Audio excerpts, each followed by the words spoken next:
All right guys, so today we're gonna unbox the RFLOXA front suspension fork for our Enduro e-bike build. So let's get to it. In the previous video, we unboxed the Enduro e-bike Garmata DIY frame set, and we were really pleased with the quality. All the parts felt really premium. There was nothing damaged, and got us really excited to get all the parts together for this custom build. One of the main things that we were trying to figure out was the front fork situation. We had a lot of success with the RFLOXA. If you guys remember, a couple months ago, we installed the RFLOXA on the Sur-Ron, and we were really happy with the quality of that fork. Yeah, no complaints with them. I mean, it says it right here, recoil meets luxury. They are actually very, very nice forks. I absolutely loved them, and yeah, I'm excited to see them on this this custom build here. Technically, you could put any fork on this build. Yeah, I mean, we could have cheaped out. We could have went on Amazon. We could have got $100 forks that would have worked probably just fine. They'd probably bottom out on the bigger stuff, but with these, there's no way we push the limits of these on this bike. These are going to be absolutely amazing. Yeah, for the weight of the bike, the parts that we're going to put on there, we wanted something that can actually handle all that weight. And for like a budget option, they're not bad. Yeah, they're like the middle ground of forks for the Sur-Rons, and for the price, I mean, you get a luxury fork for the middle ground price range. So all right, this would be my recommend for sure. Let's check it out and see what we come up with. So first things first, we get a owner's manual, inspection report that looks like a title. Very similar to, almost identical to when we first unboxed a RFLOXA fork. I love the finish on these triples. I think that it's like the coolest thing ever.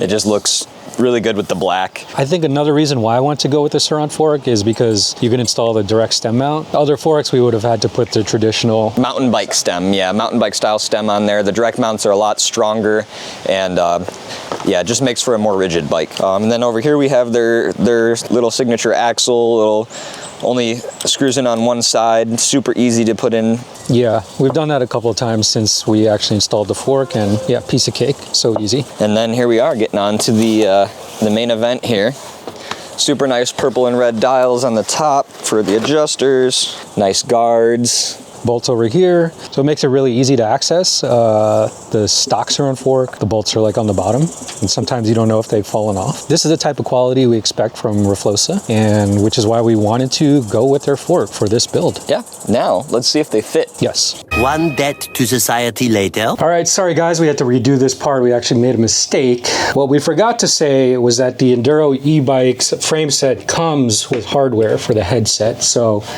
you do have, I guess, these washers and dust covers and things like that.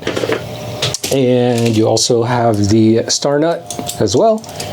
So that all comes with the kit. We don't have to get it separately.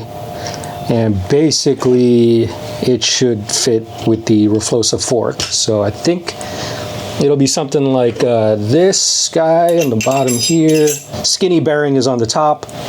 And then it would be, I guess, like this in here, dust cover, and then the top of the headset.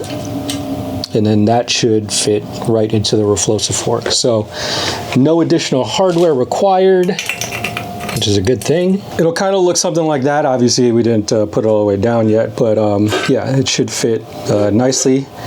With all the hardware, and then obviously we're going to have to put some spacers on the stem. Yeah, probably a few spacers on the stem after we put the triple clamp on. But yeah, this should match up perfectly with the Enduro e-bike's frame set. So I do believe we have a coupon code for RFLOXA. So yeah, if you want to use that, link in the description. Obviously, we're going to get the handlebars. Probably going to do a similar size to the Sur-Ron with a little bit of a rise. Direct stem mounts. Yes, sir, the direct stem mount. Grips, all that stuff, and then also crank arms and a chain ring, which I have an idea of what size I want for this setup. And like I said, we're going to go with 17-inch wheels. And then the rear shock, still undecided, somewhere around 240 millimeter, but anything lower than the cranks might scrape the ground, but it kind of remains to be seen. We kind of have to put everything together to see what kind of clearance we have. Short video, but we're gonna continue on with this series and just try to find the most interesting parts for this build. Yeah, I can't wait. Thank you guys for watching. If you want to dive into more EV tech tips, click the links on the side, and remember to like and subscribe so we can help you find tech deals that fit your lifestyle. We'll see you guys in the next video.